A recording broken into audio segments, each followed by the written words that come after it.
G'day everyone, and welcome to another video from Goodwood. So this of course leads on from my previous video. We keep the same qualifying time as before, so obviously no introductory qualifying lap for the video. We're straight to the race. So here we are, Alfa Romeo 4C again, nice orange and silver livery. I do like the look of it actually. And we're back here for a false start check grid start. So I've got traction control at this time, and there's that Lamborghini that we had that altercation with in the previous video. If you'd like to have a look at that, he drives with his hazard lights on. You see the front wheel drive Audi gets a shocking start, and we managed to get through turn 1 without making a stupid mistake. So, you see as we look behind actually, there's a massive bit of fighting and penalties all about. But anyway, so we're in second place. First place is half a second ahead. We're in his slipstream, but such is the track, Goodwood. For these flowing corners, it's really about who has the largest cojones, the hardest gonads, the biggest balls. You know, those sort of phrases. Because you can really carry a lot of speed into these corners, but as soon as you carry too much, you dip a wheel on the grass and you're gone. You're off. You're off into the infinite green abyss that is the perfectly mowed lawn of Goodwood. So you can see exactly what I'm talking about here. The guy in first, Prowler, he got Levant corner much better than I did. And you can see he's actually streaked out again, 1.3 seconds ahead. I'm out of his slipstream now at the moment. But we go through the chicane, and we managed to catch up a heap of that ground actually. I think he might have hit the wall going through the second part, turn 13 or something. But yeah, so that's half a second behind him now. So we're going to go through turn 1, turn 2 and turn 3 from what I consider. I explained all that in the last video. But we're now in his slipstream. So this is where the poor top end speed of this Alfa Romeo really shines. I'm in his slipstream and still losing time. So clearly the Lamborghini Huracan can accelerate quicker than I can while I'm in slipstream. So that's really the disparity between the type of cars in Grid 4. So while I've been talking there, you can see it's just a repeat of the previous lap. You know, going through Levant corner, he's gotten 1.5 seconds ahead, where I was half a second behind when we crossed the line to start lap 2. So this is a Woodcote corner now. It's a couple of corners. You can see he actually gets out 2 seconds on me. So he's actually running this race quite good. And once again, I've got a nice pocket of time between me and the guy in third place. 3 seconds behind now, as I just mess up the exit of the chicane actually. So there's a yellow flag up ahead. Let's see what is around here. So considering lap 3, if there's a yellow flag, I can see the leader. That means it's a bloody back marker. After 3 laps of a 15 lap race, I've already got a back marker. So clearly that's not Clearly that's not good for the back marker. But you can see the leader. I don't think we're going to catch him for the rest of this race. 4.2 seconds ahead now. But that means attention turns to the guy in third, 9 tenths behind. So while I've been trying to maintain this gap to the leader, the guy in third has actually caught up a bit of ground. So I think that might be it is the Audi driver. So he qualified ahead of me on the grid. That's why he was in front of me when we started the race, in case you need me to explain that one to you. But that means he's quicker than me. So I flick my hazards on just to let him know I'm a bit of a hazard at the moment, because I know that he's quicker than me. He's caught up all that time from 3 seconds a lap ago to now half a second. So this is where really I start to get a bit frazzled. I tend to, when I'm on my own, I can get into a nice rhythm and be quite consistent, but then as soon as someone gets right on my tail, I do feel the pressure. It's like, oh, I can't make a mistake, don't let me make a mistake, oh my goodness, I nearly made a mistake, and I just end up thinking about it too much, and then, guess what happens?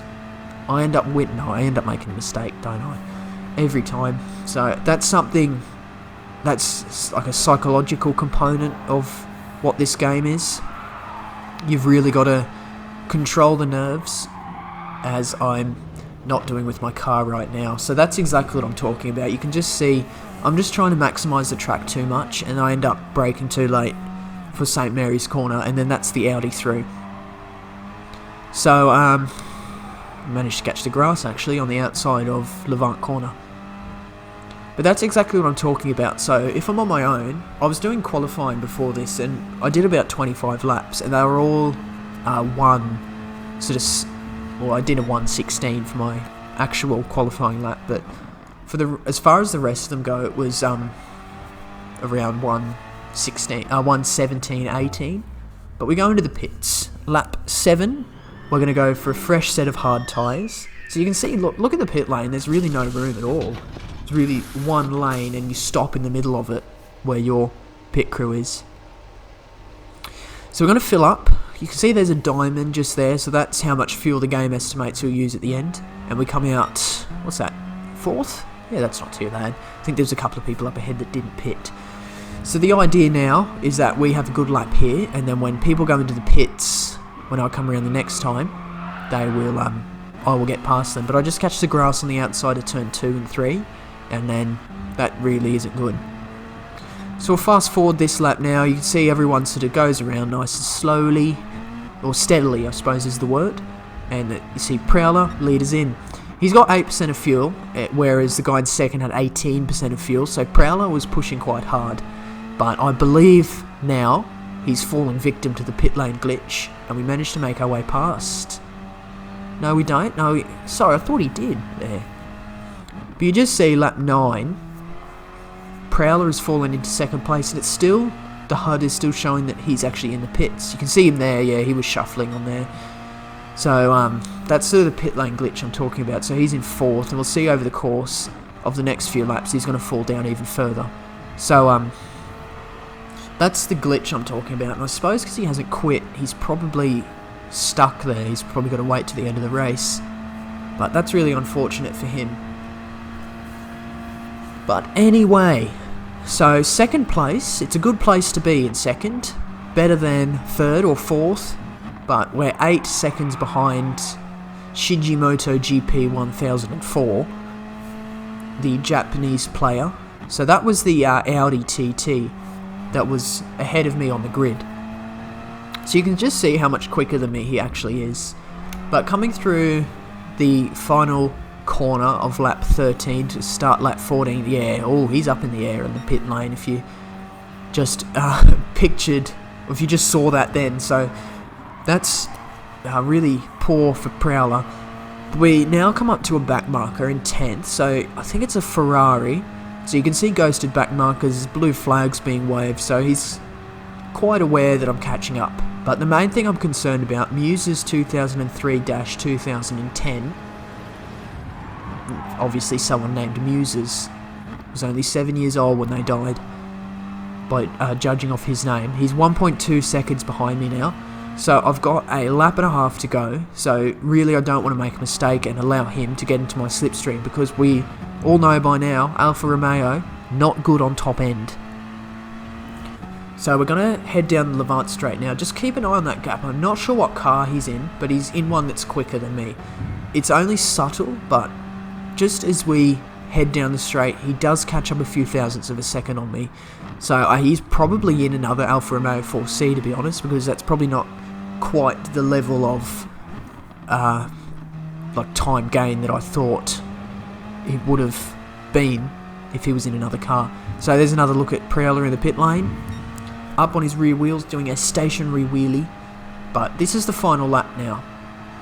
So Muse is 1.1 seconds behind. I just slide a bit wide, just catch the grass, I get sucked off. That's exactly what I'm bloody talking about.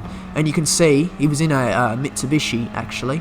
So yeah, that's quite similar to the Alfa Romeo. Good handling, but not quite as good top speed. But that's precisely what I'm talking about. Like, I'm just monitoring the gap. It was, what was it? It was about 3 or 4 laps of him just following me closely. And you can see I fast forward to the end of the race, and what's that up in the corner? Prowler's come home in first. So obviously that glitch it's obviously just a visual glitch for other players. Look, he's come home in first, and I finish in fourth. So, like, I don't really know what that is. It's a very strange glitch. I thought I had third there. But just have a look. Shijimoto GP in the TT. What happens to him? Yeah, he just disappears.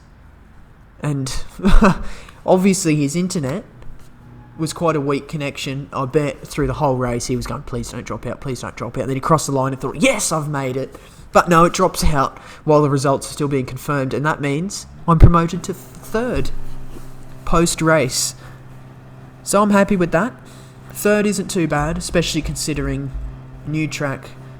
Actually, this is my excuse anyway. New track, I'm not used to it. Don't know where I can't push track limits. So that's really where I leave it, because you know me. Once I get a good result, I leave it for the week. Leave it on a high. But that's it from Goodwood for the moment, and that means that's it from the video today. So if you do like this type of content, please do consider subscribing and do like the videos to let me know that you liked them. But that's it from the video today, and that means that is it from me. Thank you very much for getting this far in the video, and thank you very much for watching. Once again, see you later.